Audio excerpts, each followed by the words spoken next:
time for Wimbledon again. Here's my preview, who I think is going to do well, who's going to win, maybe, and also some first rounds that I'm definitely going to watch. So let's start with the women's side. If we go by seedings, it would be Iga Swiatek, Aryna Sabalenka, top two. However, on this one, I'm not just going to go like, oh yeah, it's going to be Iga Swiatek. Grass is not her surface as much as any other, where all the other tournaments, I'm going to go, if she's the top of the draw, she is the huge favorite for me. Wimbledon, not so much. She did win the junior title, but what you do in juniors does not necessarily translate into the adults, the seniors. She also had to withdraw from her last match at Bad Homburg, but I think that was just a precaution so she could get ready and recovered for Wimbledon.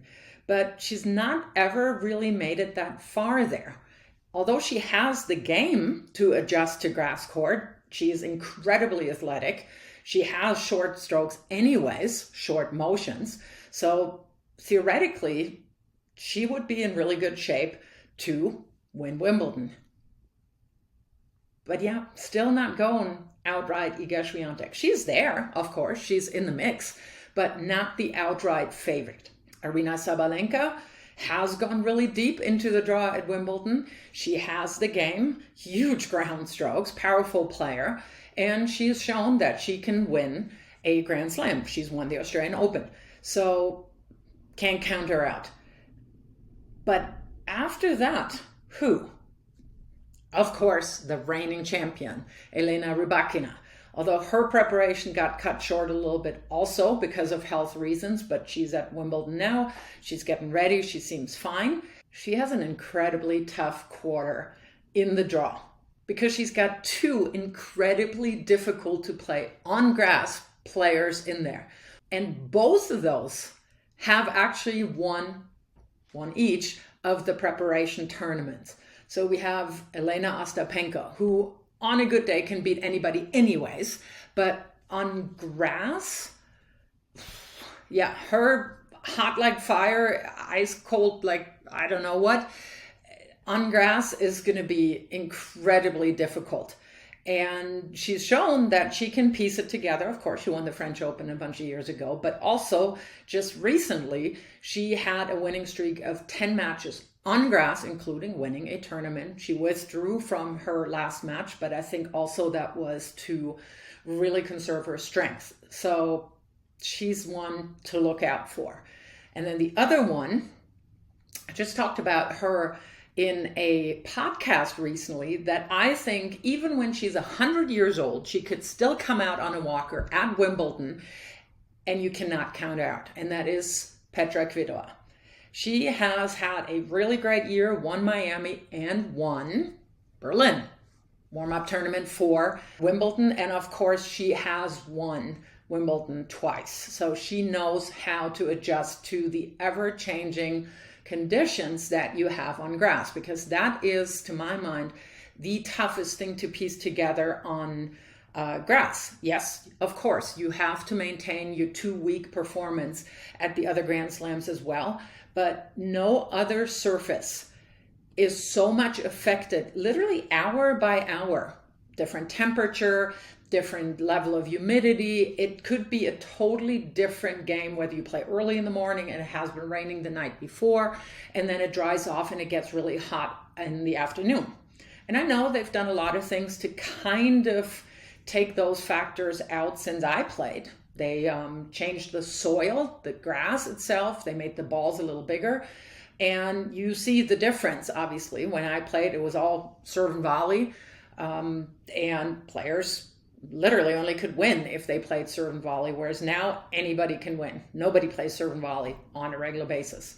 And big, powerful ground strokes can absolutely win it. But you have to really piece it together for 2 weeks, day by day by day by day. And yeah, who else do we have in the draw? Somebody I would love to see go all the way is Karolina Muchova. And she has shown, of course, that she can compete for a title. She almost had it at the French Open. And her game is especially suited for all the variations on grass. She's got a great serve. She can play serve and volley. She comes in anyways. Yes, deliberately, not just to shake hands. And she's also a great competitor. Coming back from a really long injury, her curve has really, really shown up. So I would love to see her do well, just because I love her game style. Of course, it's added pressure when you've just come from the final of a Grand Slam. Now, all of a sudden, the expectations are totally different. And she's got a pretty tough first round with Jule Niemeyer from Germany, who, was in the quarters on grass at Wimbledon last year. Hasn't had a great year. Has had basically the year from hell. But you never know. Who else do we have? We have Coco Gauff. Yeah, maybe. But she just lost for her fairly early against Madison Keys, who you also can't ever really count out. But yeah, neither one of them I'm seeing making it all the way. Caro Garcia has had a fantastic end of the year last year and has had a little bit of trouble following that up this year. Also some shoulder issues recently. So, also not seeing it. Somebody else to look out for is Daria Kasatkina. She's in the finals actually now in Eastbourne, and she also has the game for grass. And as I'm actually saying that, I'm going back to when I played. Everybody told me that I had the game for grass because I could slice, I could come in, yada, yada. But, you have to also believe it, that grass is your surface. And I certainly didn't do that. But Daria Kasatkina would also be somebody I would love to see do really well. Other than that, yeah, I got nothing. It's so wide open. So just put down in the comments who you think is going to win on the women's side. And I just want to leave you here with a couple of matches that I'm going to watch because they're just super interesting. And the first one is Coco Gauff actually against Sofia Kenin. Now, Sofia Kenin has to get through the qualifying. She did that. And it's definitely not where she used to be when she won the Australian Open, but you never know there as well. Now Coco Gauff is the hunted, and that's going to be difficult. Another big one to watch, not necessarily because of the rankings, but just because of who they are, is Venus Williams against Elena Svitolina. Who knows? It might be Venus's last Wimbledon, but she might still be playing when she's 50. And on grass, same thing. Who knows what's going to happen? Elena Svitolina just gave birth 10 months ago and is making her comeback, done really well. And yeah, those two definitely absolute top players, maybe not necessarily at the top of their prime, but that's going to be a big emotional match. Maria Sakkari against Marta Kostyuk. Now, if you don't know who Marta Kostyuk is, she's a younger player from the Ukraine and recently won her first title in doubles with Barbara Krejcikova on grass, so getting more comfortable on that surface. And Maria Sakkari has not really pieced it together a whole lot in the past. And Marta Kostyuk is one of the more up-and-coming players. So that's another one that I'm going to watch. What are some matches that you're looking forward to? Could be because they're from your country or they're people that you've been following a whole lot. So drop that down in the comments as well. And yeah, I'll be pretty much glued to the TV. Now on the men's side, Novak Djokovic. I don't care that Carlos Alcaraz is the number one in the world. At Wimbledon, with Novak's experience, also he can now draw even with Roger Federer if he wins this year. That seems to be super motivating for him. And yeah, just knowing what he's already done on grass, in addition to all the other qualities that he has, he's my absolute top pick. And yeah, he would face Carlos Alcaraz in the finals. And as we saw at the French Open, Carlos Alcaraz can still be intimidated by the big names. And in that setting, absolutely Novak over Carlos Alcaraz.